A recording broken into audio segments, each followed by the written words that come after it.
Assalamualaikum warahmatullahi wabarakatuh. Kepada yang terhormat Bapak Agung Subono SIMSI, selaku dosen pengampu mata kuliah Manajemen Sumber Daya Manusia. Kami dari kelompok 6 akan mempresentasikan tentang manajemen sumber daya manusia dalam manajemen tingkat global.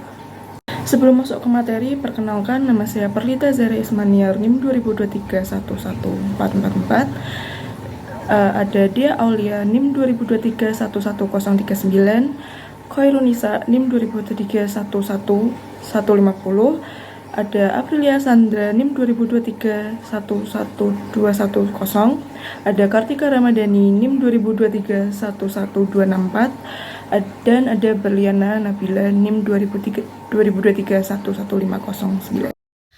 Baik, langsung saja kita masuk ke materi. Yang pertama ada pengertian MSDM Global. Manajemen Sumber Daya Manusia Global atau MSDM Global adalah pendekatan strategis dalam pengelola tenaga kerja yang tersebar di berbagai negara dengan memperhatikan perbedaan budaya, hukum, sosial, dan ekonomi. Tujuannya adalah menyelaraskan kebijakan SDM dengan strategi global perusahaan agar tetap kompetitif di pasar internasional. MSDM Global meliputi perencanaan, rekrutmen, pelatihan, kompensasi, serta penilaian kinerja dalam skala multinasional. Selanjutnya yaitu latar belakang MSDM. Globalisasi mendorong banyak perusahaan untuk berekspansi ke pasar internasional dalam menghadapi tantangan lintas negara seperti perbedaan budaya, sistem hukum, dan kebijakan ketenagakerjaan. Perusahaan tidak bisa lagi hanya mengandalkan pendekatan lokal dalam pengelolaan sumber daya manusia atau SDM. MSDM Global menjadi solusi strategi dalam merespon kompleksitas tersebut dengan pendekatan yang adaptif, inklusif, dan sensitif terhadap keragaman global. MSDM Global membantu perusahaan membangun sistem SDM yang efektif di berbagai negara. Hal ini penting untuk menjaga kinerja, loyalitas karyawan, serta meningkatkan daya saing perusahaan di tingkat global. Selanjutnya yaitu urgensi MSDM Global. Yang pertama yaitu globalisasi mendorong organisasi untuk beroperasi di berbagai negara dengan kondisi sosial, budaya, dan hukum yang berbeda. Yang kedua, organisasi harus mengelola personal secara efisien dan efektif agar tetap kompetitif di pasar global. Dan yang ketiga yaitu MSDM Global berperan penting dalam menyinkronkan kebijakan SDM dengan strategi global perusahaan. Dan yang terakhir yaitu MSDM membantu organisasi mengelola perbedaan budaya, menyesuaikan hukum lokal, dan mengembangkan karyawan internasional secara adil dan produktif. Selanjutnya yaitu dibacakan teman saya. Selanjutnya ada tujuan manajemen sumber daya manusia global. Tujuan utama manajemen sumber daya manusia global adalah untuk mendukung strategi bisnis global perusahaan dengan mengelola sumber daya manusia secara efektif di seluruh dunia. Ada beberapa tujuan utama manajemen sumber daya manusia global, yaitu meliputi: yang pertama, menarik dan mempertahankan talenta global; yang kedua, mengembangkan kompetensi lintas; yang ketiga, menciptakan budaya organisasi yang kohesif; yang keempat, meningkatkan fleksibilitas organisasi. Selanjutnya, ada 4 ruang lingkup manajemen sumber daya manusia global. Yang pertama, perencanaan manajemen sumber daya manusia global, yaitu menganalisis kebutuhan talenta global dan merencanakan strategi untuk memenuhi kebutuhan tersebut. Yang kedua, pelatihan dan pengembangan global, yaitu mendesain program pelatih yang relevan dengan kebutuhan global, termasuk pengembangan kepemimpinan lintas budaya dan program pengembangan karir internasional.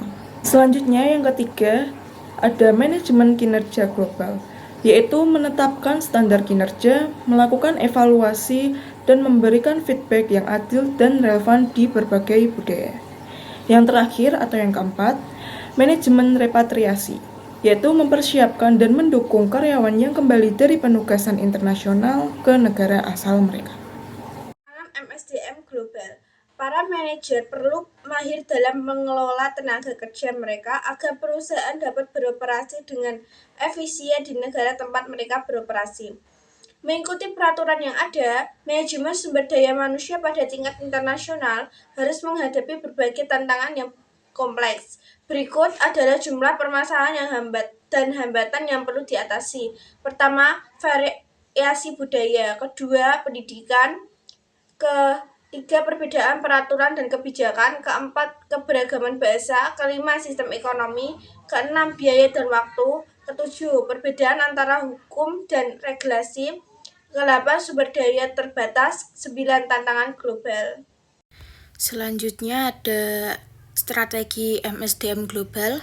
Di sini ada 4. Yang pertama ada konvergensi dengan divergensi, yaitu dengan menentukan apakah kebijakan SDM harus seragam atau disesuaikan. Yang kedua ada pendekatan HRM. Di sini ada etnosentris, yaitu berbasis negara asal, polisentris berbasis negara tuan rumah, dan geosentris atau global.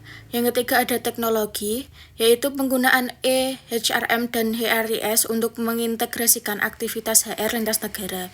Dan yang terakhir atau yang keempat ada kepemimpinan global, yaitu mengembangkan manajer global dengan kompetensi lintas budaya dan kepemimpinan lintas batas.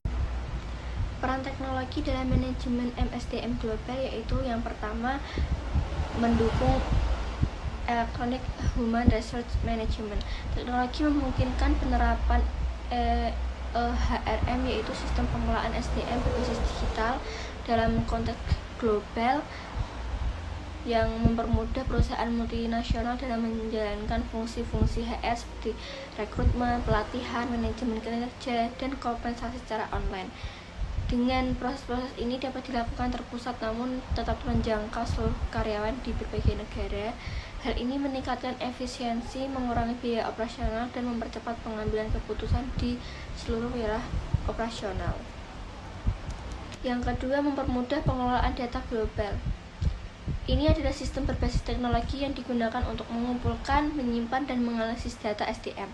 Dalam lingkup global, HRIS membantu perusahaan dalam mengelola data karyawan dari berbagai negara secara terintegrasi. Sistem ini memungkinkan HR untuk melacak informasi penting seperti kontrak kerja, status kepegawaian, tunjangan, pelatihan, dan catatan kinerja dengan akurat dan real time. Yang ketiga adalah meningkatkan akses dan kolaborasi global. Teknologi komunikasi seperti platform cloud, aplikasi kolaborasi misalnya, dan sistem manajemen proyek memungkinkan tim HR dan karyawan lintas negara untuk bekerja secara sinergi. Dan yang terakhir, mendukung self-service karyawan. Dengan adanya portal self-service HR, karyawan di seluruh dunia dapat mengakses dan mengolah data pribadi mereka secara mandiri seperti mengajukan cuti, memberi informasi, kontak, melihat slip gaji, mendaftar pelatihan. Hal ini memberdayakan karyawan karena mereka memiliki kontrol lebih besar terhadap proses administratif mereka. Bagi perusahaan, fitur self-service ini mengurangi beban kerja administratif Departemen HR dan meningkatkan akurasi data karena diisi langsung oleh karyawan yang bersangkutan.